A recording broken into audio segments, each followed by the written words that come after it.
Hi, I am well and I'm glad to be doing this now because it's something that I think have bothered many ladies, and maybe it's just good to address something and ponder about it.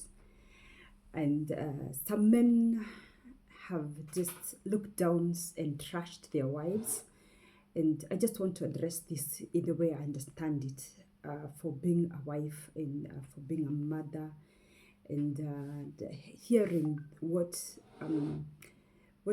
others have said around me, what has been discussion around women, especially when time and age is catching up with them along the way in their midlife and such.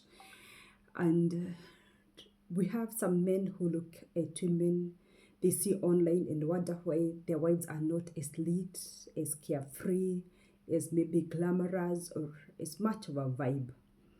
What they forget is that many of those women are showing a moment while their wives are carrying a real mission. The wife they call a burden, maybe juggling a career, raising children, paying bills, building a home, supporting family. They're praying for everyone. They're planning for tomorrow. They're still trying to smile through the pressure of life.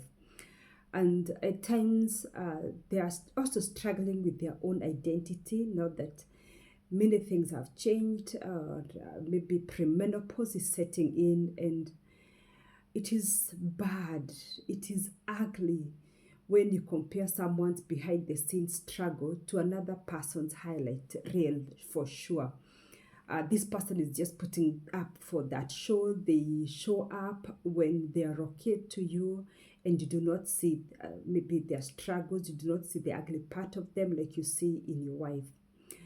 A woman building a family may not always look like a vibe. Sometimes she looks tired, sometimes she looks worried, sometimes she looks stretched, but most of the time she's carrying responsibilities that would make many people surrender by lunchtime. And when you look at the Bible, when it talks about the proverbial woman in Proverbs 31, the Bible does not celebrate the woman who merely looks good. It celebrates the woman who works, who plans, a woman who builds, a woman who invests, a woman who provides, who nurtures, and a woman who fears the Lord. And before calling your spouse a burden, remember that some of the greatest blessings from God arrive disguised as responsibility. The very woman you overlook today may just be the reason your children are flourishing, or maybe why your home is standing, or why your future still remains secure. A wise man does not compare his wife to women he barely knows. He values the woman who is helping him build what others only get to admire. People out there are just admiring you. They don't know how you've struggled to build each other. And the scripture tells us in Proverbs again 18 and verse 22 that he who finds a wife finds what is good and receives favor from God.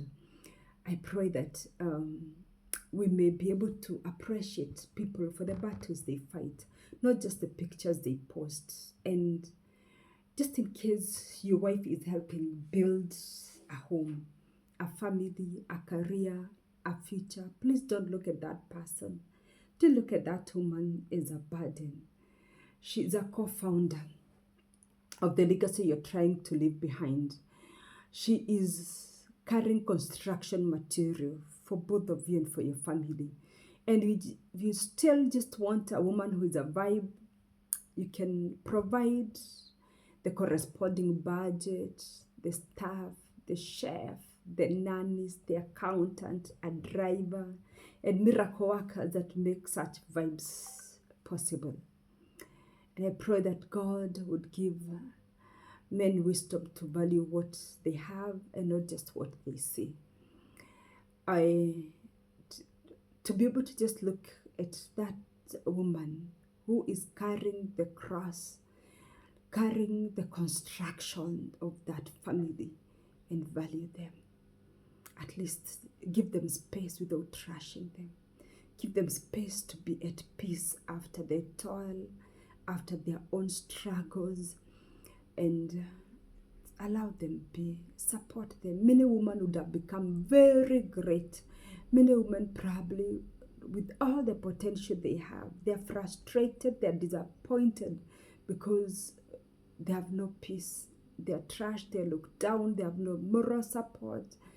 Probably they don't even require the financial support. All that they require is somebody present to just acknowledge, or maybe not even do anything else, but just do not drain them emotionally. Don't drain them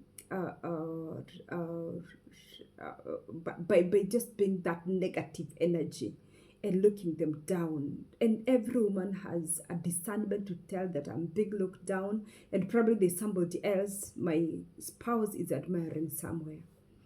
It's a gift that God has given women. So I stop it at that, and probably will come back to maybe discuss then how do you look at the man. What is it that we do differently to appreciate each other and build better marriages? I am not a counselor. I'm just my opinion, my thinking, and how I'd want to look at it. Thank you.